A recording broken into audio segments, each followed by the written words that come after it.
MDMA എന്ന് പറഞ്ഞ സാധനം ശരിക്കും കേട്ടിട്ടുണ്ടോ? ശരിക്കും MDMA എന്താ? MDMA ആണ് അല്ലേ? MDMA എന്ന് പറഞ്ഞാൽ എന്താ ശരിക്കും?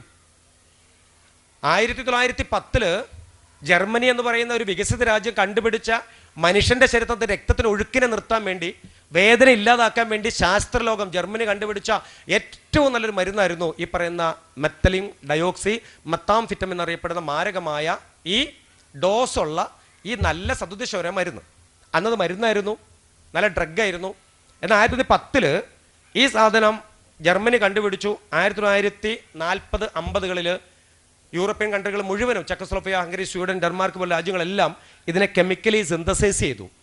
നോക്കണം, വേറൊരു ആംബിറ്റേഷൻ കൂടെ ആഡ് ചെയ്തതിനകത്ത്. ആഡ് ചെയ്തപ്പോൾ ഈ 16 തന്മാത്രകളൊന്ന് വികസിപ്പിച്ച് 32, 30, 40 എത്തിച്ച് അതിൻ്റെ പേര് മാറ്റി, MDMA എന്ന പേര് മാറ്റി എക്ടസി, മാൻഡി, ക്ലാര, കല്ല്, ഗ്ലോബർ, വൈറ്റ് സോൾസർ, ടെൻസ്, സ്പീഡ്, വോൾവർ എന്ന് പറയുന്ന 16 പേരുകൾ ഈ സാധനം അറിയപ്പെടാൻ തുടങ്ങി. അങ്ങനെ 1910 ജർമ്മനി കണ്ടുപിടിച്ച ഈ സാധനം കറങ്ങിത്തിരിഞ്ഞ് യൂറോപ്യൻ നാട് വഴിയെല്ലാം നിന്ന് അവസാനം ഒടുവിൽ ഈ പറയുന്ന ഗോഡ്സ് ഓൺ കൺട്രി, ദൈവത്തിൻ്റെ നാടായ കേരളത്തിൽ ഇന്ന് വന്നു. 1913 കേരളത്തിൽ ഫസ്റ്റ് റിപ്പോർട്ട് തൃശ്ശൂർ, പിന്നെ അങ്ങ് ആലപ്പുഴ ജില്ല, 3-ാം സ്ഥാനം കാസർഗോഡ്, 4 കോഴിക്കോട്, 5 മലപ്പുറം. അങ്ങനെ റിപ്പോർട്ട് ചെയ്യപ്പെട്ടു. ക്വാണ്ടിറ്റി അങ്ങനെ കൂടി. 1-2 പേര് അവിടുന്ന് വരുമ്പോൾ അവർ ഉപയോഗം കണ്ടു, അവരുടെ വയലൻസ് കണ്ടു, അവരുടെ വിഡ്രോ സിംറ്റംസ് കണ്ടു. അവരെ പ്രതിപാദിക്കുമ്പോൾ മനസ്സിലാകുന്ന കടുത്ത സൈക്കോട്രോപ്പി സബ്സ്റ്റൻസ് അഡിക്റ്റഡ് ആണ്, കിട്ടാതെ വന്നപ്പോൾ ഉണ്ടാകുന്ന സംവിധാനമാണ്, നാട്ടിൽ നിന്നും കിട്ടാനില്ലെന്ന് മനസ്സിലായി. അങ്ങനെയാണ് എക്സൈസ് ഡിപ്പാർട്ട്മെൻറ്റ്, പോലീസ് ഡിപ്പാർട്ട്മെൻറ്റും ഇവിടുത്തെ സൈക്കാട്രിക് ഡിപ്പാർട്ട്മെൻറ്റ് എല്ലാം ഇത്തരത്തിലുള്ള മരുന്നുകൾ കഴിക്കുന്നു. അത് കിട്ടാതെ വരുമ്പോൾ അവർ കൈ കിട്ടിയ സാധനങ്ങളൊക്കെ കഴിക്കാൻ തുടങ്ങി. അങ്ങനെ ഒടുവിലാണ് എന്ത് വന്നത്? ഈ സാധനങ്ങൾ ഇങ്ങോട്ട് വരാൻ തുടങ്ങിയപ്പോൾ ഇപ്പം മുക്കിന് മൂലയിലെല്ലാം ഈ സാധനം കിട്ടാൻ തുടങ്ങി. ഒരു സിഗരറ്റ് നിങ്ങൾക്ക് തന്നാൽ, ശ്രദ്ധിച്ച് കേട്ടോണേ, സിഗരറ്റ് നിങ്ങൾക്ക് തന്നാൽ വേണ്ടാന്ന് പറയും. കാര്യം സിഗരറ്റിന് തീയുണ്ട്, പുകയുണ്ട്, ചാരമുണ്ട്. അത് വലിച്ചു കഴിഞ്ഞാൽ ദൂരെ ഒരാൾക്ക് കാണാൻ പറ്റും, പുകയുണ്ടാവും, അടുത്ത് വന്ന സ്മെല്ലുണ്ടാവും. ഇനി ഒന്നുമില്ലെങ്കിൽ 10 വർഷം വലിക്കുന്ന ആളുടെ വായം തുറന്ന പല്ലിലടിയൊക്കെ കറയുണ്ടാവും. മദ്യപിക്കുന്ന ആൾ മദ്യപിക്കുമ്പോൾ അത് ഒഴിച്ചു കൊടുക്കണം മാനുവലായിട്ട്. അപ്പോൾ നമ്മൾ ചിലപ്പോൾ വേണ്ടാന്ന് പറയും. ഇല്ല കുടിച്ചു കഴിഞ്ഞാൽ അങ്ങനെ ആടുമൊക്കെ ചെയ്യും, എന്താ അങ്ങനെ ചോദിക്കും ഇല്ലേ, അങ്ങനെ തിരിച്ചറിയാൻ പറ്റും. പക്ഷേ ഞാൻ 1 മണിക്കൂർ ഉള്ളതുകൊണ്ട് ആ സ്പീഡ് കൂട്ടുന്ന കേട്ടോ. 3 മണിക്കൂർ എനിക്ക് വേണം, എന്നാൽ ചിരിയും കളിയൊക്കെ പോകാൻ പറ്റുള്ളൂ. അതുകൊണ്ട് ആ സ്പീഡ് കൂട്ടണേ. അപ്പോൾ ഈ മദ്യം എന്ന് പറയുന്ന സാധനം നമ്മൾ വേണ്ടാന്ന് പറയും. പക്ഷേ ഈ സാധനം വേണ്ടാന്ന് പറയില്ല. കാര്യം എന്താണെന്ന് അറിയാമോ? ഇത് വേണോ ചോദിച്ചിട്ടല്ല തരുന്നേ. ഒന്ന് നോക്കണമെന്ന് പറഞ്ഞ് ചോദിച്ചിട്ടല്ല തരണേ. കാര്യം എന്താ? നീ നല്ല ബോധമുള്ളവനാണ്. കാര്യം എന്താ വെച്ചാൽ നിനക്കറിയാം, PSCക്കൊക്കെ ചോദിക്കാൻ ചോദ്യം കൂടിയാണ് MDMA കുറിച്ച്. എന്ത്? What is meaning of killer drugs? എന്താണ് കില്ലർ ഡ്രഗ്സ്? എന്താ കില്ലർ ഡ്രഗ്സ് കാറ്റഗറി? കേട്ടോണം. ഒറ്റത്തവണ ഉപയോഗിച്ചാൽ രണ്ടാമത് ഉപയോഗിക്കാൻ ശരീരം നിരന്തരമായി ആവശ്യപ്പെടുന്ന സൈക്കോട്രോപ്പി സബ്സ്റ്റൻസിന്റെ കാറ്റഗറിക്ക് പറയുന്ന പേരാണ് കില്ലർ ഡ്രഗ്സ് കാറ്റഗറി. അപ്പം how many types of the killer categories? Killer categories എത്ര ടൈപ്സ് കാറ്റഗറീസ് ഉണ്ടാവും അതിനകത്തെന്ന് അറിയാമോ? 18-ൽ പരം സൈക്കോട്രോപ്പി സബ്സ്റ്റൻസ് ഈ കാറ്റഗറിയിലുണ്ട്. പെപ്റ്റഡിൻ, ഹെറോയിൻ, ബ്രൗൺ ഷുഗർ, ആഷിക്കോയിൽ, നിറ്റോക്സ്, അങ്ങനെ MDMA അടങ്ങുന്ന 18-ൽ പരം കടുത്ത സൈക്കോട്രോപ്പി സബ്സ്റ്റൻസ് ആണ് കില്ലർ ഡ്രഗ്സ് കാറ്റഗറി വരുന്നത്. ഒരു തവണ പോലും അത് പരീക്ഷ നടത്താൻ പാടില്ല എന്ന് പറയണേ. ഒരു തവണ പോലും ആദ്യ ഡോസ് എടുത്ത് ഒരു തവണ പോലും പരീക്ഷ. മക്കൾ ഇവിടെ നോക്ക്, ഇവിടെ ബോയ്സ് എല്ലാം തല പൊക്കിക്കുക, നേരെ ഇരുന്നേ. എല്ലാം തല നേരെ വെക്കും, തല കുനിയല്ല, നേരെ ഇരിക്കണം. നിങ്ങൾ ഒരാളെ തല ഇങ്ങനെ എനിക്ക് ഇവിടുന്ന് കാണാൻ പറ്റും, ഇങ്ങനെ ആയാൽ. നേരെ ഇങ്ങോട്ട് നോക്കുക, എന്നെ തന്നെ നോക്കുക. It's very good. ഓക്കെ. അപ്പോൾ ഒരു തവണ ഉപയോഗിച്ചാൽ രണ്ടാമത് ഉപയോഗിക്കാൻ ശരീരം വീണ്ടും ആവശ്യപ്പെടുന്ന സൈക്കോട്രോപ്പി സബ്സ്റ്റൻസ് ഏതാണോ അതെല്ലാം കില്ലർ ഡ്രഗ്സ് കാറ്റഗറിയാണ്. ഇനി പാർട്ടി ഡ്രഗ് എന്ന പേരിൽ ഇത് അറിയപ്പെടുന്നുണ്ട്. എന്താണ് പാർട്ടി ഡ്രഗ്? അതായത് ആഘോഷങ്ങളിൽ, മ്യൂസിക് ഇവന്റുകളിൽ ഏറ്റവും കൂടുതൽ പെൺകുട്ടികൾ ബാംഗ്ലൂരും ഛത്തീസ്ഗഡിലൊക്കെ പോകുമ്പോഴാണ് ഈ സാധനം ഉപയോഗിച്ചു എന്ന് തിരിച്ചറിയണത്. കൂട്ടുകാരെ വേണ്ടി നല്ല DJ പാർട്ടി നടക്കുന്നുണ്ട്, ഡാർക്ക് ഹബ്ബ് ഉണ്ട്. ഇതിന്ന് കാണുന്ന ഡാർക്ക് ഹബ്ബ് വൈബാണ് ഇപ്പോഴത്തെ. നീ അറിയില്ല, 2025 ശേഷം ഡാർക്ക് ഹബ്ബുകൾ ഭയങ്കര രസമാണ് ഇല്ലേ? അന്ന് എന്താടി, നീ വന്ന് കണ്ടോക്ക്, രസമല്ലേ? അപ്പോൾ അവിടെ പഠിക്കാൻ പോണ കുഞ്ഞുങ്ങളൊന്ന് പോകും. അത് ഇരുട്ടിലാണ്. ചില മ്യൂസിക്കുകൾ വരും, ചില ലൈറ്റുകൾ ഇങ്ങനെ ഫ്ലാഷ് ചെയ്യും. അതിനകത്ത് ചില സ്ലോലി മ്യൂസിക്കുകൾ കടന്നു വരും, ചില അൺനെസറി മൂവ്മെൻറ്റുകൾ, ചില വോയിസുകളും ചില ഹൊറർ വോയിസുകളൊക്കെ മിക്സ് ചെയ്യും. അതിനിടെ ജ്യൂസുകൾ ഇങ്ങനെ കൊണ്ട് സെർവ് ചെയ്യും. സെർവ് ചെയ്ത് പോകുമ്പോൾ ഒരു സുഗന്ധത്തിൻ്റെ പരിമളം ഇങ്ങനെ കടന്നു വരും. അപ്പോൾ വല്ലാത്തൊരു വൈബിൽ. പിന്നെ ചില സ്ഥലങ്ങളിൽ ലൈറ്റുകൾ ഇങ്ങനെ പ്രകാശിക്കും. അത് ചിലരൊക്കെ നോക്കുമ്പോൾ അവിടെ ഇവിടെ ഇരുന്ന് ചിലവരൊക്കെ ഇങ്ങനെ കുശലമായി വർത്താനം പറയും. ആ വൈബ് ഇങ്ങനെ ഇഷ്ടപ്പെടും. അപ്പോൾ കൂട്ടുകാരി കുടിക്കുന്ന ഗ്ലാസ് ഇങ്ങനെ കൊടുക്കും, എന്നാൽ കുടിച്ചോന്ന് പറയും അവളെ മുന്നിൽ തന്നെ.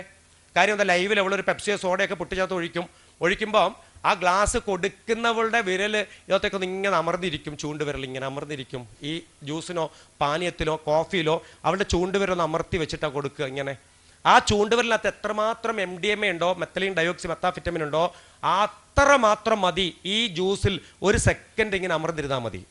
ഇങ്ങനെ 1 എന്ന് പറയുന്ന സെക്കൻഡ് അമർന്നിരുന്ന കെമിക്കൽ ഓക്സിഡേഷൻ സംഭവിക്കും.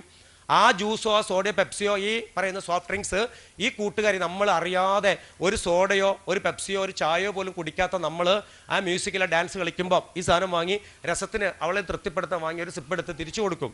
നമ്മൾ അങ്ങനെയാണല്ലോ. ആ കൊടുക്കുന്നതോടുകൂടി മതി നമ്മുടെ ഇന്റേണൽ ഓർഗൻസിനകത്തേക്ക് ഈ സാധനം വന്നു, നമുക്കൊരു ചേഞ്ച്, ഒരു സ്റ്റിമുലേഷൻ ചേഞ്ച് വന്നു. ആ ചേഞ്ചിൻ്റെ ആഫ്റ്റർ എഫക്റ്റ് വേദി പറയാൻ പാടില്ല, കുട്ടികളിരിക്കുന്ന വേദി പറയാൻ പാടില്ല. കാരണം national drug and society executive മെമ്പറാണ് ഞാൻ. ഇത്തരം ആഫ്റ്റർ എഫക്റ്റുകളെക്കുറിച്ചോ അതിൻ്റെ രീതികളെക്കുറിച്ചോ കുഞ്ഞുങ്ങളിരിക്കുന്ന വേദിയിൽ പ്രതിപാദിക്കപ്പെടാൻ പാടില്ല, സർക്കുലർ ഉണ്ട്. അപ്പോൾ മനസ്സിലാക്കുക, ഈ സാധനം ആഫ്റ്റർ എഫക്റ്റ് എന്ന് പറയുന്നത് 48 hours ആണ് ആഫ്റ്റർ എഫക്റ്റ്. നമ്മൾ ഈ പരിപാടി എല്ലാം കഴിഞ്ഞ് നമ്മൾ നേരെ റൂമിൽ പോകും, വല്ലാത്ത പിന്നെ 48 മണിക്കൂർ നമ്മൾ ഉറക്കമെല്ലാം കഴിഞ്ഞ് എഴുന്നേൽക്കുമ്പോൾ വല്ലാത്ത ഉത്കണ്ഠ, ജിജ്ഞാസ, ആകുലത, ഭയങ്കരമായിട്ട് നമുക്ക് എന്തൊക്കെയോ നമുക്ക് തോന്നലുകളൊക്കെ വരുമ്പോൾ നമ്മൾ ഭയങ്കര ഡിപ്രഷനിലേക്ക് പോകുമ്പോൾ നമ്മൾ ഫോൺ എടുത്തിട്ട് വിളിക്കും, വെടി നീ ഒന്ന് വാ, നമ്മൾ ഇന്നലെ പോയ സ്ഥലത്തേക്ക് ഒന്ന് പോകാം, ബാ പ്ലീസ്, എന്ത് രസമാണ് ഇവിടുത്തെ വൈബ്, എനിക്ക് അങ്ങോട്ട് പോകണം, ബാ പ്ലീസ്, എനിക്ക് ആ ജ്യൂസ് കുടിക്കണം, നീ ബാ പോടി പ്ലീസ്. അങ്ങനെ നിരന്തരമായി പോകാൻ തുടങ്ങും. അത് പോകാൻ പറ്റിയിട്ടില്ലെങ്കിൽ കടുത്ത ഡിപ്രഷൻ ഉണ്ടാകും, അങ്ങോട്ടേക്ക് എങ്ങനെയെങ്കിലും എത്തും. ആ പറഞ്ഞു വരുന്നത്, ഒറ്റ തവണ നമുക്കറിയാതെ നമ്മുടെ ശരീരത്തിലേക്ക് തരുന്നത് അവിടുത്തെ ഒരു വൈബാണ്, അവിടുത്തെ ലൈറ്റിംഗ് അറേഞ്ച്മെൻ്റ് ആണ്, അവിടുത്തെ മ്യൂസിക് സിസ്റ്റമാണ്, അവിടുത്തെ കൂട്ടുകെട്ടാണ്. ഈ കൂട്ടുകെട്ടും സിസ്റ്റവും മ്യൂസിക്കും നമ്മൾ ആകൃഷ്ടരാകും, അതിലേക്ക് പോകാൻ നമ്മൾ പ്രചോദിതരാകും. പക്ഷേ ആക്ച്വലി എന്താണ്, നമ്മുടെ ബ്രെയിനെ സ്വാധീനിക്കാൻ പറ്റുന്ന, ബ്രെയിനെ കബളിപ്പിക്കാൻ പറ്റുന്ന, ന്യൂറോൺസിനെ കബളിപ്പിക്കാൻ പറ്റുന്ന ഏറ്റവും ഹാപ്പി ഹോർമോൺസുകൾ അടങ്ങണ ഒരു ഭാഗമൊക്കെ നമ്മുടെ ശരീരത്തെത്തി 48 hours അത് ഹാപ്പിനെസ് നമുക്ക് തന്നു. 48 hours നമ്മൾ കഴിഞ്ഞപ്പോൾ ബ്രെയിൻ ആകെ അങ്ങോട്ട് വയലൻ്റായി. നിങ്ങൾ ചില വീഡിയോസൊക്കെ എടുത്ത് നോക്കുമ്പോൾ കാണാം. ഇപ്പോൾ ശൂരനാട് ഇല്ലെങ്കിൽ ഇവിടുത്തെ SI-മാരൊക്കെ യൂണിഫോം ഉണ്ട്, കഴിവുണ്ട്, എല്ലാവരും ഉണ്ട്, അംഗബലമൊക്കെ ഉണ്ട്, തോക്ക് വരെയും കയ്യിലുണ്ട്, ഇവരുടെ കയ്യിലൊക്കെ ഫയറിംഗ് ലൈസൻസ് ഉള്ള സബ് ഇൻസ്പെക്ടർമാരാ എല്ലാവരും, ഞാനടങ്ങുന്നത്. പക്ഷേ ചില ആളുകളെ ടൗണിൽ നിന്നൊക്കെ കിട്ടുമ്പോൾ അവർക്ക് പേടിയൊന്നുമില്ല, കൊല്ലടാന്നൊക്കെ പറയും, ബട്ടൺസൊക്കെ വലിച്ചു പൊട്ടിക്കും. അതിൻ്റെ സെല്ല് കയറുമ്പോൾ തന്നെ പറയും, സാറേ പ്ലീസ് ഒന്ന് തരുമോ, ഒറ്റ തരുമോ പ്ലീസ് സാറേ. അപ്പോൾ ഞങ്ങൾ തരാന്നൊക്കെ പറഞ്ഞു അടക്കി വെക്കും. കുറച്ച് കഴിഞ്ഞാൽ പറയും, സാറേ തന്നില്ല കേട്ടോ എന്ന് പറയും. തരാടാ, അടങ്ങിയിരിക്കുക പ്ലീസ്, അടങ്ങിയിരിക്കുക. എന്നിട്ട് പിന്നെ ജയിലിനകത്തൊക്കെ പോയിട്ട് ഇങ്ങനെ ഇങ്ങനെ ഒച്ച വെക്കുക. എന്താ ഒച്ച പറയാം, തലയിട്ട് അടിക്കണ ഒച്ചയാ അങ്ങനെ ഇങ്ങനെ. പിന്നെ കുറച്ച് പല്ലൊക്കെ ഇളകി ചോരയൊക്കെ ഇങ്ങനെ ഒഴുകുന്ന കാണാം. നഖം കൊണ്ട് ഇങ്ങനെ മാന്തി പറിക്കും, ഇങ്ങനെ നഖം കൊണ്ട്. അകത്ത് കയറ്റുമ്പോൾ തന്നെ ഇവരുടെ കയ്യിലെ മോതിരങ്ങളൊക്കെ ഊരി മാറ്റും. കാര്യം ഇവർ മോതിരമൊക്കെ വെച്ചിട്ട് ഇവർ മെഴുങ്ങുമൊക്കെ ചെയ്യും. ഒരുത്തൻ കൊതുകുതിരി കൊടുത്തു, ഒരു പോലീസുകാരെ, പുതിയ പോലീസുകാരെ വന്നപ്പോൾ അറിയാതെ കൊതുകുതിരി വെക്കുന്ന സ്റ്റാൻഡ് കൊടുത്തവൻ അതുകൊണ്ട് ഞരമ്പ് വലിച്ചങ്ങോട്ട് മുറിച്ചു. ഞരമ്പ് പുറത്തോണ്ട് എടുത്തവൻ, ഞരമ്പ് അവിടെ ചിരിക്കും പറഞ്ഞിട്ട്. കാര്യം ഇവർക്ക് ബ്ലഡ് കാണണം. ഇപ്പം അതൊക്കെ ശൂരനാട് പോലീസ് മക്കളെ ഇടയ്ക്കൊന്ന് പോയി നോക്കിയേ, അവിടെ ഈ ഹോക്കിക്കാർ ഹോക്കി കളിക്കുമ്പോൾ ഒരു സാധനം ഇടുമല്ലോ തലയിൽ, കണ്ടുണ്ടോ? ഹോക്കി കളിക്കുമ്പോഴേ ഒരു സാധനം ഇടുമല്ലോ ഇങ്ങനെ, കണ്ടുണ്ടോ? ആ ലെതറിൻ്റെ ആ സാധനം സ്റ്റേഷനിൽ കൊടുത്തിട്ടുണ്ട്. എല്ലാ സ്റ്റേഷനിലും. പണ്ട് ജില്ലയിൽ ഒന്നുള്ളൂ, ഇപ്പോൾ സ്റ്റേഷനിൽ 10 വെച്ച് കൊടുത്തിട്ടുണ്ട്. ഇത് ചെയ്തിരിക്കുക, സപ്ലൈ ചെയ്തിരിക്കുക. അത് സാധനം ചെല്ലുമ്പോൾ തന്നെ തലയിലിടും. എന്നിട്ട് കൈ പുറകെ കെട്ടിട്ട് ആ സെല്ലിനകത്തോട്ട് ഇടുക. പിന്നെ അവൻ അതിട്ടിട്ട് പോയി തലക്കടിക്കുക, ഇങ്ങനെ ഇങ്ങനെ. അത് നോക്ക്, ഇത് അവൻ ബോധപൂർവം ചെയ്യണമല്ല. അവന് ടൈം ടു ടൈം, അവൻ തലേദിവസം കൊണ്ടിട്ട് പിറ്റേ ദിവസം കോടതി പോകുന്ന സമയത്തുള്ളിൽ അവന് സാധനം വേണം. സിഗരറ്റ് തീപ്പെട്ടി വേണ്ട, കൊടുത്താൽ മതി. കൊടുക്കുമ്പോൾ എങ്ങനെയാണെന്നറിയോ, വായിക്കാത്ത വെച്ച് അവയ്ക്കാൻ എങ്ങനെ എന്നിട്ട് മെഴുകും. വേടിക്കുറ്റിയൊക്കെ കൊതുതിരി തിന്നും, പേസ്റ്റ് തിന്നും. നിങ്ങൾക്കറിയോ കാര്യം? കടലാസ് തിന്നും, കടലാസ്. മക്കളെ വെറുതെ പറയുന്നല്ല. നോക്ക്, ഏതോ ഒരു നിമിഷ നേരത്തേക്ക് ഒരു സൗഹൃദത്തിൽ പോയി പെട്ടുപോയതാ. പിന്നെ ഉണ്ടായ ദുരന്തം എന്താ? കണ്ടാൽ മതി ഇവരെ ഒന്ന്, മുടി, രൂപം, ഭാവം, കണ്ണ്, നഖം. അവൻ വണ്ടി പോണ അവനെ കണ്ടിട്ടുണ്ടോ? അവർ ഗാനമേള നടക്കുമ്പോൾ ഇത്ര ആളുകളെ നിങ്ങൾ സൂക്ഷിച്ച് നോക്കിയാൽ മതി, മുഖം ഒന്ന് കണ്ടാൽ മതി, സൂക്ഷിച്ച് നോക്കിയാൽ മതി മുഖം ഒന്ന്.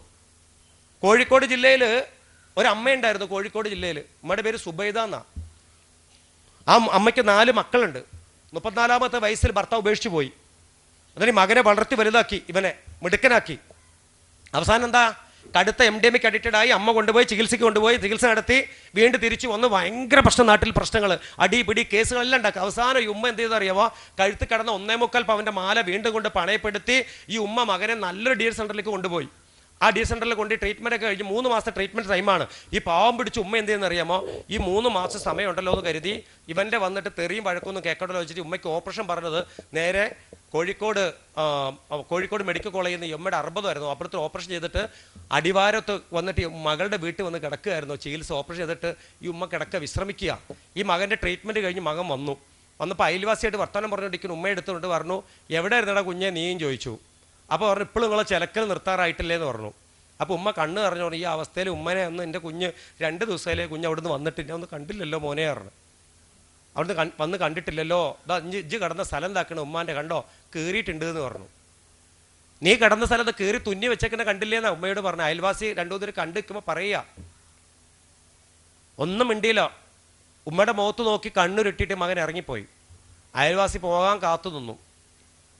അയൽ വിട്ട് പോയിട്ട് തേങ്ങ വെട്ടുള്ള കത്തി വാങ്ങിക്കൊണ്ടുവന്നു. വാങ്ങിക്കൊണ്ടുവന്നിട്ട് പുറകിൽ ഒളിപ്പിച്ച് വെച്ചിട്ട് പറഞ്ഞു, 1000 ഉറുപ്പിക്ക് കൊണ്ടായിരുന്നു.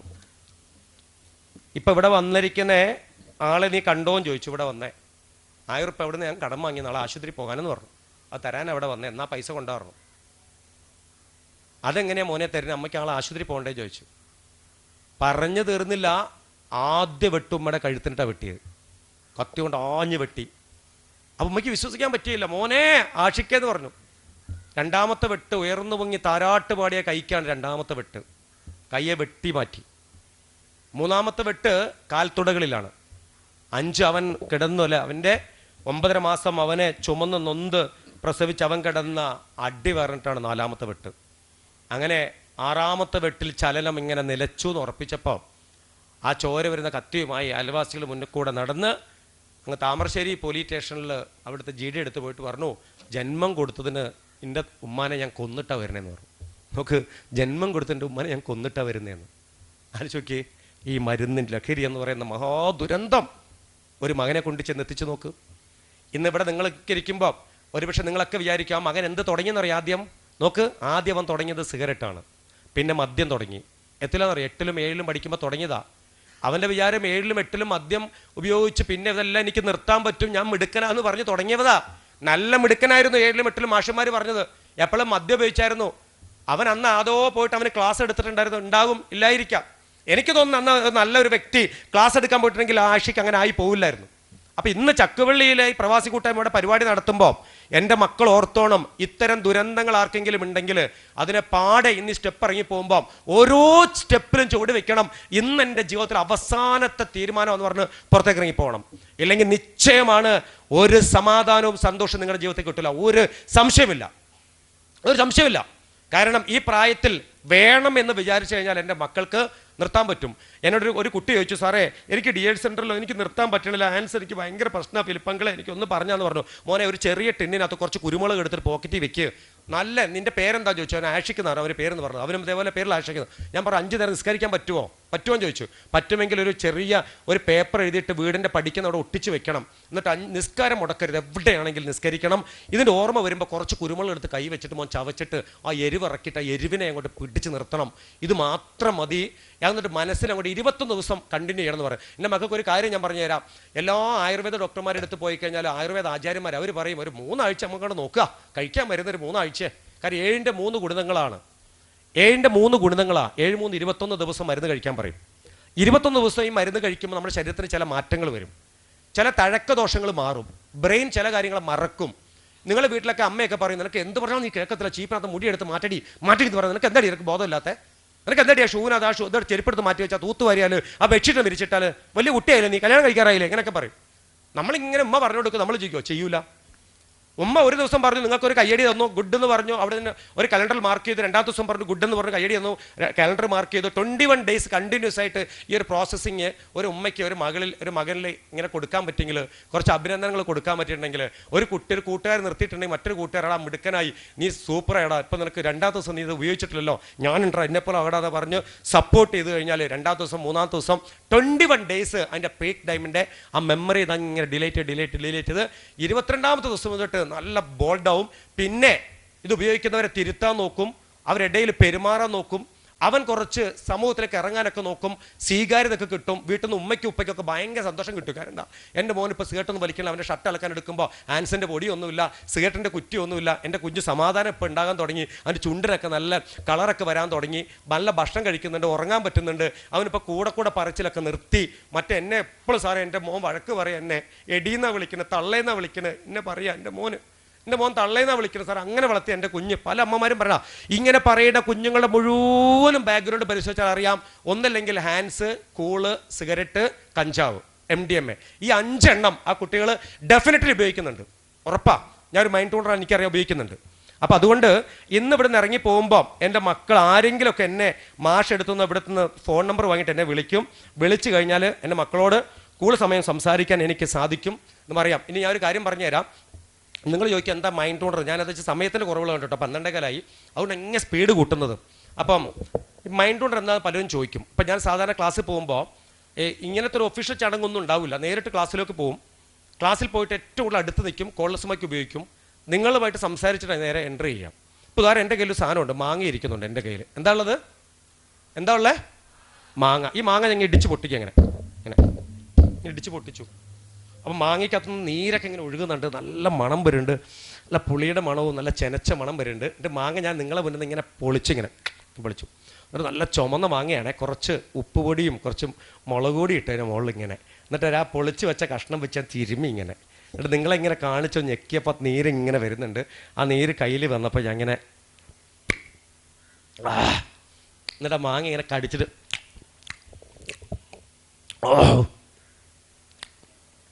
സൂപ്പർ. അതിൽ വെള്ളം വന്നോ? ഓരോന്ന് ഇറക്ക് കണ്ടോ അല്ലേ? ഇങ്ങനെ ഇറക്കണം ഇങ്ങനെ അല്ലേ? എവിടുന്ന വെള്ളം വന്നത്? എവിടുന്ന വെള്ളം വന്നേ? വായിക്കകത്തുനിന്ന്. എങ്ങനെ വായിന്ന് എവിടുന്ന വന്നേ? ഉമ്മിനീർ ഗന്ധിക്കകത്തുനിന്ന് ഉമ്മിനീർ വന്നു, റൈറ്റ്? രുചി കുമളകൊണ്ടല്ലേ വന്നത്. നിങ്ങളിങ്ങനെ ഇമാജിൻ ചെയ്തു, മാങ്ങയ്ക്ക് പുളിയുണ്ടെന്ന് ഇമാജിൻ ചെയ്തപ്പോൾ ബ്രെയിൻ അതിനെ മനസ്സിലാക്കി സന്ദേശങ്ങൾ കൊടുത്തു. അങ്ങനെ സമൃദ്ധമായിട്ട് രുചികുമളകളെ അങ്ങനെ വികസിപ്പിച്ചു. ആ രുചികുമളയ്ക്കകത്തുകൂടെ ഉമ്മിനീർ ഇങ്ങനെ പ്രൊഡ്യൂസ് ചെയ്ത് വായിക്കകത്തേക്ക് വന്ന് ഉമ്മിനീരായി ദഹനപ്രക്രിയക്കുള്ള ഒരു പ്രോസസ്സിങ് അല്ലേ സ്റ്റാർട്ടപ്പ് ചെയ്തു. അപ്പോൾ സമൃദ്ധമായിട്ട് ഉമ്മിനീർ ഗന്ധികളുള്ളത് വായുടെ 3 ഇഞ്ച് നീളത്തിലാണ്. എത്രയാ? 3 ഇഞ്ച് നീളത്തിലാണ്. ബോയ്സ് എത്ര നീളത്തിലാ? 3 ഇഞ്ച് നീളത്തിൽ. നമ്മൾ ഗുളിയൊക്കെ കഴിക്കുമ്പോൾ എവിടെ വെച്ചിട്ടാണ് കഴിക്കണേ? ഈ നാവിൻ്റെ തുമ്പത്താണോ? നാവിൻ്റെ തുമ്പത്ത് നമ്മൾ എന്താ കഴിക്കുക? അമ്മയൊക്കെ പുളിയിഞ്ചി അച്ചാറ് ഒക്കെ ഇടുമ്പോൾ നമ്മൾ എവിടെ വെച്ചിട്ടാണ് കഴിക്കുക? തേനൊക്കെ കഴിക്കണം എവിടെ വെച്ചിട്ടാ? എവിടെ മോളെ കഴിക്കണ തേൻ? പറഞ്ഞോ, SP കുഞ്ഞല്ലേ, ബോൾഡായിട്ട് തേൻ കഴിക്കണം എവിടെ വെച്ചിട്ട്? തേന് നാവിൻ്റെ എവിടെയാന്ന് പറയൂ? അണ്ണാക്കിലാണോ? എവിടെ? തുമ്പത്ത്, റൈറ്റ്, ഓക്കെ. അപ്പം നമ്മൾ തേനൊക്കെ നമ്മൾ നാവിൻ്റെ തുമ്പത്തല്ലേ കഴിക്കുക അല്ലേ? ആണോ? പറ. അതെ. അപ്പം നമ്മൾ ഈ ഗുളിക കഴിക്കുമ്പോൾ എവിടെ വെക്കും? അണ്ണാക്കിൽ, മാക്സിമം ഉള്ളി വെക്കും, റൈറ്റ്? അതെന്തിനാ അവിടെ വെക്കുന്നത്? എന്തിനാ? രുചി അറിയാതിരിക്കാൻ, ശരിയല്ലേ? അപ്പോൾ നോക്ക്, ഇവിടെ നമ്മൾ ഈ ഭാഗത്ത് വെക്കുന്നത് നമ്മൾ ഈ പറയണ തേന് അല്ലെങ്കിൽ പുളി അച്ചാറ്, പുളിയിഞ്ചി അച്ചാറുകൾ ഏറ്റവും രുചി അറിയാൻ വേണ്ടി നമ്മൾ നാവിൻ്റെ തുമ്പത്ത് കഴിക്കും ഇങ്ങനെ. അപ്പോൾ നോക്കണം, സമൃദ്ധമായിട്ട് ഉമ്മിനീർ ഗന്ധികളുള്ള സ്ഥലത്താണ് നമ്മളിങ്ങനെ ഒരു പാക്കറ്റ് ഇങ്ങനെ പൊട്ടിച്ച് കയ്യിൽ വെച്ചിട്ട് ഇങ്ങനെ തിരുമ്മി അങ്ങോട്ടും ഇങ്ങോട്ടും നോക്കിയിട്ട് നമ്മൾ ഇങ്ങനെ ആക്കിയിട്ട് ഇങ്ങനെ ആക്കി നോക്കും. എന്താ അതിൻ്റെ പേര്? ആൻസ്. പിന്നെ സഞ്ചി ഉണ്ടോ, ചെറിയ തലകണ പോലത്തെ സഞ്ചി, അതിൻ്റെ പേരെന്താ? കൂള്. അതും കുത്തിക്കറ്റി വെക്കും ഇങ്ങനെ. ഇനി കേട്ടോണം, ഫിലിപ്പമ്പാട് പറയുന്നതല്ല, 2021 നാഷണൽ ഡ്രഗ് ആൻഡ് ഡോസേജ് ഔദ്യോഗിക സൈറ്റ് ഒന്ന് ഓപ്പൺ ആക്കുക മൊബൈലിൽ. അതിനകത്ത് national equipment physical health laboratory from Hyderabad result. ഇതിനകത്ത് WWയുടെ ലേറ്റസ്റ്റ് ഇതാണ്, 2022 ഫെബ്രുവരി 7 അവരുടെ പുതിയ സെൻസസ് പ്രകാരം പാൻ മസാലകളായ ആൻസിലും കൂളിലും 240 പരം ക്യാൻസർ വരാൻ സാധ്യതയുള്ള കെമിക്കലുകളാൽ സമ്പന്നമാണ്. അതിൽ നമ്പർ 1 നോക്ക്, നമ്പർ 1 പോളിപ്രപ്പിലിൻ പാരാനട്രിഫിനോള്, അതുപോലെ citric acid plus glass powder, കുപ്പിച്ചിലിൻ്റെ പൊടി ചേർക്കുന്നുണ്ട്. 7.5 കുപ്പിച്ചിൽ പൊടി പൊടിച്ച് ചേർക്കുന്നുണ്ട്. എന്തിനാണെന്നറിയാമോ? ഇന്റേണലിനകത്ത് ചെറിയ സുഷിരങ്ങളിലൂടെ കുത്തി കയറുമ്പോൾ ഇതിനകത്ത് അടങ്ങിയിരിക്കുന്ന ലഹരി പദാർത്ഥം തലച്ചോറിലേക്ക് ചെല്ലണം, പെട്ടെന്ന് സ്റ്റിമുലേഷൻ ഉണ്ടാവണം, വില തുച്ഛം ഗുണമെച്ചം.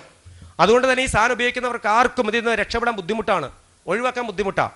ഇപ്പോഴത്തെ ഹാൻഡ്സ് ഉപയോഗിക്കുന്നവർക്കൊരു ഗിഫ്റ്റ് ഉണ്ട്. എന്താ ഗിഫ്റ്റ് എന്നറിയാമോ? ബോയ്സ് എല്ലാവരും നേരെ ഇരിക്കും, തല പൊക്കിയിരിക്കണം, നിർബന്ധ. തല താക്കാൻ പറ്റില്ല.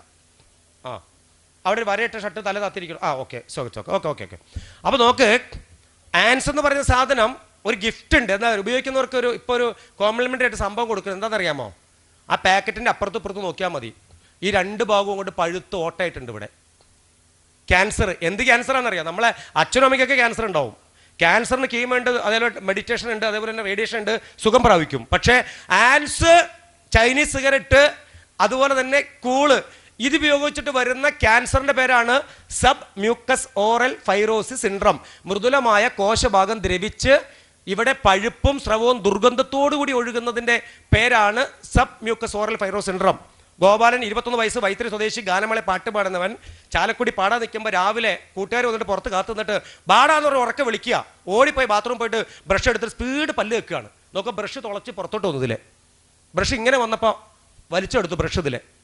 എന്നിട്ട് അലറിക്കരിഞ്ഞു. അമ്മാറുണ്ട്, ചാടി എന്നിട്ടു. അമ്മ എന്താ വെച്ചു? അമ്മ ഓട്ടം വന്നമ്മ അതിലേറുന്നു. കൽപ്പറ്റ കൊണ്ട് ആരോഗ്യ കേന്ദ്രത്തിൽ, കൽപ്പറ്റ ബത്തേരി കൽപ്പറ്റ ഡോക്ടർ റെഫർ ചെയ്തു. RCC 2021 ഏപ്രിൽ 7-ാം തീയതി ഗോപാലൻ പോയി. ഗോപാലിൻ്റെ വീഡിയോ ഉണ്ട്, ഒന്ന് കാണുന്ന സമയം കിട്ടുക. www.national drug control society public relation വകുപ്പിൻ്റെ വീഡിയോ 3 മിനിറ്റ് ഗോപാലിനെ കാണാൻ പറ്റും. സുന്ദരനായ നാടൻപാട്ട് കലാമണിയുടെ പാടുന്ന ഗോപാലിനെ, അതിൻ്റെ വീഡിയോ ഒന്ന് കാണണം. എന്നിട്ട് ഗോപാലിനെ കാണണം. ഗോപാലൻ പറയുന്നുണ്ട്, എനിക്ക് വന്ന ഗതി നിങ്ങൾക്ക് വരാതിരിക്കട്ടെ. ഇത് പറഞ്ഞു തരുമ്പോൾ കണ്ണിലൂടെ പഴുപ്പിറങ്ങി വരുന്നേ, കണ്ണിലൂടെ. ഇവിടെ ഒന്നും മാംസമില്ല. 2 കിലോ പഞ്ഞി എടുത്ത് അങ്ങനെ വെച്ചേക്കണേ. തലയൊക്കെ ഇങ്ങനെ നേർന്ന് മുടിയൊക്കെ പൊഴിഞ്ഞ് ഒരു വികൃത രൂപമാണ്. 3 വർഷം കിടന്നു RCCയിൽ. 3-ാമത്തെ വർഷം മരിച്ചു. നോക്ക്, ഒരു വൈദ്യശാസ്ത്രം രക്ഷപ്പെടുത്താൻ പറ്റില്ല. ക്യാൻസർ എന്ന് പറയുന്നത് ഈ പറയുന്ന പുകയില നിരന്തരമായി ചുണ്ടിനടിയിൽ കൂള് പോലെ സാധനങ്ങൾ വെച്ച് മൃദുലമായ കോശഭാഗത്തിനകത്ത് ഒറ്റതുള്ളൂ. അതിനെ നിങ്ങളെ പേടിപ്പിക്കല്ല. എങ്ങനെയാണ് ഒരു മാങ്ങ ഞാനിവിടെ തിന്നാതെ തിന്നു എന്ന് പറഞ്ഞപ്പോൾ നിങ്ങളുടെ വായിക്കകത്ത് സമൃദ്ധമായിട്ട് ഉമ്മിനിറ എവിടുന്നാണ് വന്നത്? അത്ര സുഷിരങ്ങളുണ്ട് അതിനകത്തേക്ക്. എത്രമാത്രം അസംസ്കൃത പദാർത്ഥങ്ങളാൽ സമ്പന്നമായ ഗ്ലാസ് പൗഡർ മിക്സ് ചെയ്ത സാധനം ഇവിടെ വെച്ചിട്ട് ഇരിക്കുമ്പോൾ വരും. അതുകൊണ്ട് എൻ്റെ പൊന്നുമക്കൾക്ക് ഉത്തരവാദിത്തമുണ്ട്, പെൺകുട്ടികൾക്ക് നിങ്ങൾക്ക് ഉത്തരവാദിത്തമുണ്ട്. നിങ്ങളുടെ ക്ലാസ്സിൽ ഏതെങ്കിലും കുട്ടി ഇത് ഉപയോഗിക്കുന്നതെന്ന് അറിഞ്ഞാൽ അവനെ തിരുത്തിയിട്ടില്ലെങ്കിൽ നമ്മുടെ കുടുംബത്തെ എവിടെയെങ്കിലും ഈ മഹാമാരി പിടിപെടും. ഉറപ്പാ പിടിപെടും. ഡയറക്റ്റ് ഇൻഡയറക്റ്റ് നമുക്ക് പിടിക്കും. കാര്യം എന്താ? നീ കണ്ടിട്ടും ഉണ്ടായിരുന്നു, നീ കണ്ടിട്ടും അറിഞ്ഞിട്ടും ഉണ്ടായിരുന്നു. അൻഷിത എന്ന് പറഞ്ഞൊരു പെൺകുട്ടിയുണ്ട്. ഞാൻ നിലമ്പൂർ മാനവേദ സ്കൂളിൽ അൻഷിത കുട്ടിയാ. അവൾ എന്താ ചെയ്തത് അറിയാം? ക്ലാസ് കഴിഞ്ഞ് ഞങ്ങൾ പോയി. അവൾ കത്ത് എഴുതി വീട്ടിൽ ചെന്നിട്ട്. അവൾ എഴുതിയ കത്ത് എന്താണെന്നറിയാമോ? വെള്ളം തരുന്നു, വേറെ കുപ്പിയുണ്ടോ? വെള്ളം, ഒരു ഫ്രഷ് കുപ്പി ഉള്ളത്. അവൾ എന്താ എഴുതിയെന്നറിയാമോ? കത്ത് ഒന്ന് പൊട്ടിക്കുന്നു. അവള് കത്ത് എഴുതി.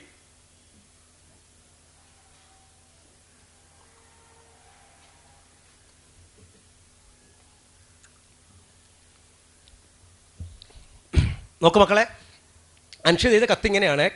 പ്രിയപ്പെട്ട ഇക്ക, എൻ്റെ പേര് Anshitha C, Manavedan higher secondary സ്കൂളിൽ 10C ക്ലാസ്സിലാണ് ഞാൻ പഠിക്കണേ. എൻ്റെ സ്കൂളിൽ വന്നിട്ട് ഇന്ന് ഫിലിപ്പ് സാറും മകേഷ് സാറും വന്ന് ലഹരിക്കെതിരെ ക്ലാസ് എടുത്തപ്പോഴാണ് മനസ്സിലായത് നിങ്ങളുടെ കടയിൽ വിൽക്കുന്നത് മുഴുവനും ക്യാൻസർ പൊതികളാണ്, ഹാൻഡ്സ് അല്ല. എൻ്റെ ക്ലാസ്സിൽ പഠിക്കുന്ന വിവേക് പാവമാണ്, അവൻ പലപ്പോഴും ഉപയോഗിക്കുന്നത് ഞാൻ കണ്ടിട്ടുണ്ട്. എൻ്റെ കത്ത് എപ്പോഴാണോ നിങ്ങൾ വായിച്ചു തരുന്നത് അപ്പോൾ നിങ്ങളുടെ കടയിലെ സകല ക്യാൻസർ പൊതികളും എടുത്ത് ഉപേക്ഷിക്കുമെന്ന് ഞാൻ വിശ്വസിക്കട്ടെ. പലപ്പോഴും സ്കൂളിൽ നിന്ന് ഇറങ്ങി വരുമ്പോൾ നിങ്ങളുടെ കടയിൽ 3 പെൺകുട്ടികൾ ഇരിക്കുന്നത് കണ്ടിട്ടുണ്ട്. അത് നിങ്ങളെ മക്കളെന്ന് എനിക്ക് തിരിച്ചറിയാൻ സാധിച്ചു. അതിനിടെ എഴുതിയിരിക്കുകയാണ്, വീണ്ടും എഴുതിയിരിക്കുക, കുഞ്ഞ് പ്രിയപ്പെട്ട ഇക്ക, എന്നെ ഒരു മകളായി കരുതുമെന്ന് ഞാൻ വിശ്വസിക്കട്ടെ. എൻ്റെ കത്ത് എപ്പോഴാണോ നിങ്ങൾ വായിച്ചു തരുന്നത് അപ്പോൾ ഈ സതുദ്ദേശം നിങ്ങൾ നടക്കുമെന്ന് വിശ്വസിച്ചുകൊണ്ട് കത്ത് നിർത്തുന്നു. Anshitha C, Manaveda higher secondary school, Nilambur. കത്ത് മടക്കി ഇവള് ഉറങ്ങിയില്ല കേട്ടോ. രാവിലെ വീണ്ടും എഴുതിച്ചിട്ട് വീണ്ടും ആലോചിച്ചു. എന്നിട്ട് വീണ്ടും കത്തിൻ്റെ അടിയിൽ വീണ്ടും എഴുതി, പ്രിയപ്പെട്ട ഇക്ക, നിങ്ങൾക്ക് 3 പെൺകുട്ടികളിലെ ഭാവിയിൽ അവരെ വിവാഹം ചെയ്ത് കൊടുക്കുമ്പോൾ അവരെ കെട്ടിക്കൊണ്ടുപോകുന്ന പുരുഷന്മാർ കടുത്ത ലഹരി പദാർത്ഥങ്ങൾക്ക് അടിമപ്പെട്ടവരാണെന്ന് തിരിച്ചറിയുമ്പോൾ ഉപ്പ എന്ന സ്ഥാനത്തുനിന്നുകൊണ്ട് അന്ന് ചിന്തിക്കുമ്പോൾ നിങ്ങൾക്ക് സങ്കടം വരുമോ ഇല്ലയോ? കത്ത് മടക്കി വെച്ച് ബ്രേക്ക്ഫാസ്റ്റും കഴിച്ചില്ല. സ്കൂളിൻ്റെ അടുത്ത് പോയി. ഈ സ്കൂളിൻ്റെ അടുത്ത് കച്ചവടം ചെയ്യേണ്ട മനുഷ്യനെ ഇങ്ങനെ നീട്ടിയിട്ട് പറഞ്ഞു, എന്നാന്ന് പറഞ്ഞു. എന്താ ചോദിച്ചു? വായിക്കാൻ പറഞ്ഞു. തിരിച്ചു വരുമ്പോൾ കട അടഞ്ഞ് കിടക്കുക. 2-ാമത്തെ ദിവസം കട തുറന്നിട്ടില്ല, 3 തുറന്നിട്ടില്ല. 4-ാമത്തെ ദിവസം ഈ മനുഷ്യൻ ഈ കത്തുമായിട്ട് ടീച്ചറുടെ അടുത്തെത്തി. ടീച്ചറുണ്ട് പറഞ്ഞു, സാറേ ടീച്ചറെ, എനിക്ക് ഈ കുട്ടിയെ വിളിക്കണം, ആ ഫിലിപ്പ് സാറിനെ വിളിക്കണം, നിർബന്ധമായിട്ട് വിളിക്കണം എന്ന് പറഞ്ഞു. അങ്ങനെ ഓഡിറ്റോറിയത്തിനകത്ത് ഈ കുട്ടിയുണ്ട്, അവിടുത്തെ HM ഉണ്ട്, ഞാനും ഉണ്ട്, എല്ലാവരും ഉണ്ട്. ഈ മനുഷ്യൻ വലിയൊരു മനുഷ്യൻ തലയും തത്തി നിൽക്കുക. റിയാദിൽ 19 വർഷം റിയാദ് ജോലി ചെയ്തിട്ട് 14 കടമുറിയുണ്ട്, 2-3 വാടക വീടുണ്ട്. ഇയാൾ പറഞ്ഞെന്താ പറയുക, പലചരക്കടയുണ്ട്. സാറേ 5 പ്രാവശ്യം നിലമ്പൂർ പോലീസ് എന്നെ പിടിച്ചിട്ടുണ്ട് ഹാൻസ് വിറ്റേന്. 5 പ്രാവശ്യം കേസ് എടുത്തിട്ടുണ്ട് സാറേ. പക്ഷേ എൻ്റെ കടയിൽ പലചരക്ക് കടയുണ്ട് സാറേ. ഈ ഹിന്ദിക്കാർ ഭായിമാർ താമസിക്കുന്നുണ്ട് അവിടെ. ഓർക്ക് ഈ സാധനം കൊടുക്കുമ്പോൾ പലചരക്ക് സാധനം വാങ്ങണമെങ്കിൽ അൻസ് കൊടുക്കണം. അൻസ് കൊടുത്തില്ല പലചരക്ക് കച്ചവടം നിന്ന് പോകും. അങ്ങനെ ഞാനിത് കൊണ്ട് കൂടെ കൊടുത്തു. അല്ലാതെ ഞാൻ ഉള്ളയാണെങ്കിൽ ഞാൻ കൊടുത്തില്ല, കുട്ടിയെ കൊടുക്കൂല. അങ്ങനെ അറിയാതെ കുട്ടികൾ വാങ്ങിയിട്ടുണ്ടാവും സാറേ. എനിക്ക് പലചരക്കും വേണ്ട, ഒന്നും വേണ്ട, നിർത്തി സാറേ, എൻ്റെ കണ്ണു തുറപ്പിച്ച് മോളെന്ന്. നോക്ക്, 5 പ്രാവശ്യം നിലമ്പൂർ പോലീസ് വിചാരിച്ചിട്ട് നടക്കാത്തത്. ഒരു 10ാം ക്ലാസ്സിൽ പഠിക്കുന്ന അൻഷിത എന്ന് പറയുന്ന പെൺകുഞ്ഞ്, ഒരു ഓട്ടോറിക്ഷക്കാരൻ്റെ മകൾ ഉറങ്ങാതെ രാത്രി പേനയും പേപ്പറും എടുത്ത് അവൾ എഴുതി എഴുത്തുണ്ടല്ലോ, പ്രിയപ്പെട്ട ഇക്ക, നിങ്ങൾക്ക് 3 പെൺകുട്ടികളല്ലേ, ഭാവിയിൽ വിവാഹം ചെയ്ത് കൊടുക്കുമ്പോൾ അവരെ കെട്ടിക്കൊണ്ട് പുരുഷന്മാർ കടുത്ത ലഹരി പദാർത്ഥങ്ങൾക്ക് അടിമപ്പെട്ടവരാണെന്ന് തിരിച്ചറിഞ്ഞ സങ്കടം വരുമോ ഇല്ലയെന്നാണ് ചോദിച്ചത്. ചങ്കിലങ്ങോട്ട് കുത്തി ആ മകള്. അടിക്കാനോ പിടിക്കാനോ പോലീസ് പിടിക്കാനല്ല, പോലീസ് വിളിച്ച് നിങ്ങൾ പറഞ്ഞു നോക്ക്, പോലീസ് വരും, ഇവിടുത്തെ SI വരും, ഞങ്ങൾ വരും, ആൾക്കാർ വരും, ജീപ്പിലെടുത്ത് കൊണ്ടുപോകും, തൊലിക്കെട്ടി ഇങ്ങോട്ട് കൂടും, കാണ്ടാപുരത്ത് തൊലിയാവും. കാര്യം എന്താ, 5 മിനിറ്റോടെ മനുഷ്യൻ പുറത്തിറങ്ങി വരും. 500 രൂപ ഫൈനുള്ളൂ. ഈ ഹാൻഡ്സ് വിറ്റ 500 രൂപ ഫൈനുള്ളൂ. ഒരു പാക്കറ്റിന് 5 രൂപയ്ക്ക് വാങ്ങിയിട്ട് 70 രൂപയ്ക്ക് വിൽക്കണത്. 10 പാക്കറ്റ് 700 രൂപ കിട്ടും. 10 പാക്കറ്റിന് 50 രൂപ ചിലവാണ്. 700 രൂപ കിട്ടും 10 പാക്കറ്റ് വിറ്റാൽ. 500 രൂപ ഫൈൻ അടച്ചാൽ മതി. ഒരു ദിവസം ഒരാൾ വിൽക്കണ കണക്കെത്രയെന്നറിയാം? ഒരു കണക്ക് എല്ലാ കടക്കാരും വിൽക്കത്തൊന്നുമില്ല. ചില നാട്ടിൽ ചില ഗുരുത്തംകൊട്ടന്മാരുണ്ട്, വിശ്വാസിയുടെ പേരും നയിച്ചുകൊണ്ട് നയിക്കുന്ന ചില ഗുരുത്തംകൊട്ട, അവന്മാർ വിൽക്കും. അത് വല്ല പറമ്പിലത്ത് പുറത്തോ വല്ല കരയുടെ പുറകിലൊക്കെ എടുത്തുകൊണ്ട് വരും, ഇങ്ങനെ കൊടുക്കും. ഒരു ദിവസം 100, 150, 200 പാക്ക് വിൽക്കുന്നവന്മാരുണ്ട്. അപ്പോൾ അതുകൊണ്ട് പോലീസോട് പറഞ്ഞിട്ട് കാര്യമില്ല. പിന്നെ സൈക്കോട്രോപിക് സബ്സ്റ്റൻസ് ഈ പറഞ്ഞ MDMA ഒക്കെ വിൽക്കുന്നുണ്ടെങ്കിൽ പോലീസോട് പറയണം. ഇത്തരം സാധനം ഉണ്ടെങ്കിൽ ചിലപ്പോൾ നമ്മൾ ഇടപെട്ട ചിലയിടത്തൊക്കെ പോയിട്ട് ഞാൻ ഇങ്ങനെ ഈ പെരുവഴി സ്കൂളിൽ പഠിക്കുന്ന കുട്ടിയാണ്, നിങ്ങളെ കടയിൽ നിന്ന് വിൽക്കണ കണ്ടപ്പോൾ വലിയ സങ്കടമായി, ഞാൻ അപമാനിക്കാൻ വന്നൊന്നുമല്ല, എന്നാലും ഇടയ്ക്കൊക്കെ അത് നിർത്തിക്കൂടെ, ചോദിക്കാമല്ലോ, നമുക്ക് ചോദിച്ചുകൂടെ, ചോദിക്കാം, നമുക്ക് പറ്റാറില്ലല്ലോ പലപ്പോഴും, അല്ലേ? അപ്പോൾ അതുകൊണ്ട് ഇന്ന് ഈ സ്കൂളിൽ ഇരിക്കുന്ന മക്കളോടൊക്കെ എനിക്ക് പറയാനുള്ളത്, കുഞ്ഞുങ്ങളോട് പറയാനുള്ളത്, ഇന്ന് നിങ്ങളെല്ലാം നല്ല മക്കളാണ്. കാര്യം ഈ സമയത്തൊക്കെ കുഞ്ഞുങ്ങൾ ഈ 9 മണിക്ക് 10 മണിക്ക് ഇവിടെ കയറി എന്നിട്ട് ഈ സമയം വരെയും കുഞ്ഞുങ്ങൾ ഇങ്ങനെ ഇരിക്കൂല, ചൊറിഞ്ഞും മാന്തി ഒച്ച വെച്ചിട്ടൊക്കെ ഇരിക്കും. പക്ഷേ ഇന്നത്തെ ഈ മക്കളെ ഞാൻ മറക്കൂല. സത്യമായിട്ട് ഞാനിവിടെ ഇറങ്ങി പോകുമ്പോൾ ഞാൻ ഉറപ്പായിട്ടും എൻ്റെ മക്കൾക്ക് വേണ്ടിയിട്ട് ഞാൻ സംസാരിക്കും. ഒരു സ്ഥലത്തോട്ട് ഞാൻ ഫോൺ ചെയ്ത് പറയും. കാരണം ഇന്ന് ഞാൻ പോയ പെരുവഴി ഗവൺമെൻറ് ഹയർ സെക്കൻഡറി സ്കൂളിൽ എൻ്റെ മക്കൾ എൻ്റെ ശബ്ദം കേട്ടിട്ടുണ്ട്.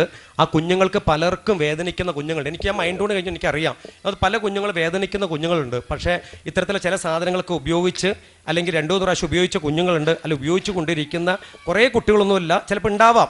അവരൊക്കെ മനസ്സിൽ വേദന അനുഭവിക്കുന്നുണ്ട്. എനിക്കിന്ന് രക്ഷപ്പെടണം, ഞാൻ പെട്ടുപോയല്ലോ, എനിക്കിതില്ലാതെ പറ്റുന്നില്ലല്ലോ, എൻ്റെ അമ്മ എപ്പോഴും എന്നെ വഴക്ക് പറയുന്നുണ്ട്, അല്ലെങ്കിൽ എൻ്റെ കൂട്ടുകാർ വേണ്ടാന്ന് പറഞ്ഞിട്ടുണ്ട്, പലപ്പോഴും ഞാനത് പെട്ടുപോയി എന്ന് പറയുന്നവരുണ്ട്. അപ്പോൾ അതുകൊണ്ട് ഓർക്കണം, ഏതെങ്കിലും ഒരു കൂട്ടുകാരൻ ഉപയോഗിക്കുന്നുണ്ടെങ്കിൽ അവനെ തിരുത്താൻ കൂടെ നിന്നിട്ടില്ലെങ്കിൽ അതിൻ്റെ ശാപം നമുക്ക് കിട്ടും, ഒരു സംശയമില്ല.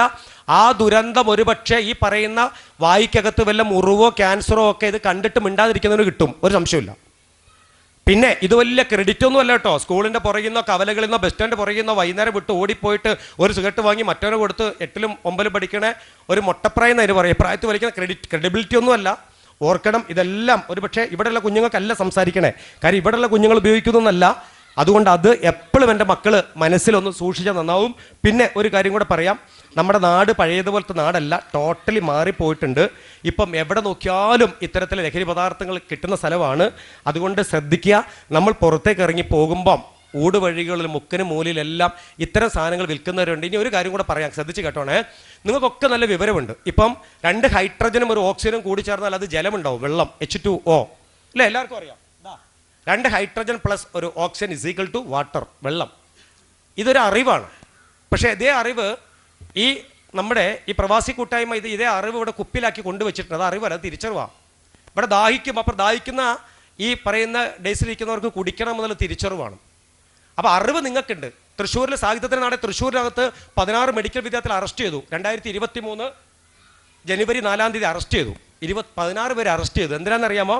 പത്തനംതിട്ട സ്വദേശിയായ ഒരു മെഡിക്കൽ വിദ്യാർത്ഥി ചാലക്കുടിക്കാരൻ്റെ കയ്യിൽ നിന്ന് ഉത്തരാഖണ്ഡ് സ്വദേശിയും ലക്ഷദ്വീപുകാരനും കൂടെ പോയിട്ട് സാധനം വാങ്ങി കയ്യിൽ വെച്ചു, MDMA.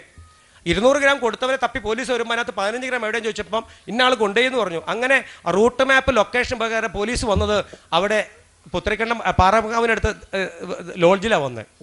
അകത്ത് കയറി പോലീസ് പരിശോധിച്ച് മേത്തൊന്നും കിട്ടിയില്ല, ബെഡിനടിയൊക്കെ നോക്കി കിട്ടി, ചോദിച്ചു, ആരും സമ്മതിക്കില്ല. അവസാനം ബെഡിൻ്റെ തലകണ്ട കൊള്ളിക്കുന്ന സാധനം കിട്ടി, 15 ഗ്രാം MDMA കിട്ടി. അത് ചോദിച്ചു, ആരാ ഉത്തരവാദിയും ചോദിച്ചു. 16 പേരും ചങ്കുകളാണ്, കയ്യും കെട്ടി ഇങ്ങനെ ഒന്നു. ഐ ഡോണ്ട് നോ എനിക്കറിയില്ല. 16 മെഡിക്കൽ വിദ്യാർത്ഥികളാണ്, MBS ബിരുദം നേടി. അതിനകത്ത് 6 പേര് എൻറോൾമെൻറ്റ് കഴിഞ്ഞവരാ. നോക്കണം, 10ാം ക്ലാസ്സിൽ SLCക്ക് മുഴുവൻ വിഷയത്തിനും A+ കിട്ടിയ 16 പേര്, 1100 മാർക്ക് കിട്ടിയവർ, നീറ്റ് എക്സാമിൽ റാങ്ക് ലിസ്റ്റിൽ വന്നവർ, എല്ലാ കുടുംബ പശ്ചാത്തലമുള്ള 16 നക്ഷത്രങ്ങൾ. പോലീസ് വീണ്ടും വീണ്ടും ചോദിച്ചു, ആരാ ഉത്തരവാദി? Who take the responsibility? No answer. അങ്ങനെ പോലീസിൻ്റെ FIRന്റെ 7ാമത്തെ കോളത്തിൽ 16 പേരുകൾ എഴുതി ചേർത്തു. ആ 16 പേരുണ്ടല്ലോ, ആ വീഡിയോ ഞാൻ കരഞ്ഞോണ്ടാണ് കണ്ടത്. ആ വീഡിയോ അങ്ങനെ ജനുവരി 4-ാം തീയതി എല്ലാ പ്രാരംഭ നടപടികളും ലീഗൽ നടപടികളും പൂർത്തിയാക്കി. മെഡിക്കൽ പരിശോധന കഴിഞ്ഞ് നവംബർ 5-ാം തീയതി അവിടുത്തെ CJM മജിസ്ട്രേറ്റ് നിയമാനുസൃതം ജാമ്യം കിട്ടാൻ നിർവാഹമില്ല എന്ന ഉത്തരവെഴുതി അങ്ങനെ പാലക്കാട് ജില്ലയിലെ മലമ്പുഴയിലേക്ക് അവരെ പറഞ്ഞയച്ചു. 1.5 വർഷം പടുത്തിറങ്ങി, 1.5 വർഷം അവരെ ജയിലിനകത്ത് കിടന്നു. ഈ 16 പറയുമ്പോൾ തന്നെ എനിക്ക് സങ്കടവും ഇതൊക്കെ വരുന്നുണ്ട്. പ്രിയപ്പെട്ട മക്കളെ, 16 പേർക്കും ഇനി ഒരു പെട്രോൾ പമ്പ് പോലും ജോലി എടുക്കാൻ പറ്റൂല. 16 പേർക്കും, ആ 16 പേർക്ക് വിദേശത്തുനിന്ന് കാണുന്ന ആഗ്രഹം പോകാൻ പറ്റൂല. ആ 16 പേർക്ക് ഈ ശൂരനാട് ഉള്ളവനാണെങ്കിൽ അവിടെ പോയിട്ട് ഒരു അപേക്ഷ കൊടുക്കുക. പ്രിയപ്പെട്ട സാർ, എനിക്ക് ഹിന്ദുസ്ഥാൻ പെട്രോൾ പമ്പിൽ ജോലി ചെയ്യാൻ താല്പര്യമുണ്ട്. എനിക്ക് അവിടെ പൈസയുടെ ഇടപാടുകളൊക്കെ നടക്കുന്നത് കൊണ്ട് എൻ്റെ പേരിൽ യാതൊരു വിധത്തിലുള്ള ക്രൈം കേസുകളില്ല എന്ന് താല്പര്യപ്പെട്ടുകൊണ്ട് എനിക്ക് എൻ്റെ എൻക്വയറി നടത്തി എനിക്കൊരു PCC പൊളിറ്റിക്കൽ ക്ലിയർ സർട്ടിഫിക്കറ്റ് അനുവദിച്ച് തരുവാൻ അപേക്ഷ എന്ന് പറഞ്ഞ് എഴുതി കൊടുക്കുക. അപ്പോൾ അപേക്ഷ SI വാങ്ങി CI ഒപ്പിട്ടിട്ട് ഒരു പോലീസുകാരൻ എൻഡോസ് ചെയ്ത് കൊടുക്കും. അദ്ദേഹം വായിക്കും. അപ്പോൾ പെരുവഴി സ്കൂളിൽ പഠിച്ചവനാണ്, 10ാം ക്ലാസ്സുകാരനാണ്, ഇന്നയാളാണ്, അച്ഛൻ്റെ പേര് ഇന്ന സ്ഥലത്ത് പോസ്റ്റ് ഓഫീസ്. അങ്ങനെ പോലീസുകാർ അന്വേഷിച്ച് കമ്പ്യൂട്ടറിലേക്ക് ഇത് എൻ്റർ ചെയ്യും. ഇങ്ങനെ അടിക്കും, കമ്പ്യൂട്ടറിൽ പേരടിക്കും. ഉപ്പാൻ്റെ പേര് അടിക്കുമ്പോൾ തന്നെ കമ്പ്യൂട്ടറിൻ്റെ റൈറ്റ് സൈഡിൽ അങ്ങനെ NDPS കേസ്, നർക്കോട്ടിക്സ് 27B പ്രകാരം കേസുണ്ട് ഇയാളുടെ പേരിൽ. അങ്ങനെ ഓട്ടോമാറ്റിക്കായിട്ട് CI അല്ല PCC തരുന്നത്, അത് കമ്പ്യൂട്ടർ ജനറേറ്റ് ചെയ്ത് തരുന്നത്, സ്വന്തമായിട്ട് ഡൗൺലോഡ് തരുന്നത്. കമ്പ്യൂട്ടർ തരില്ല, നിർവാഹമില്ല. ഇനി എൻ്റെ മകനാണെങ്കിൽ പോലും എൻ്റെ മകൻ ഇത്ര കേസിൽപ്പെട്ട എനിക്ക് കൊടുക്കാൻ പറ്റില്ല.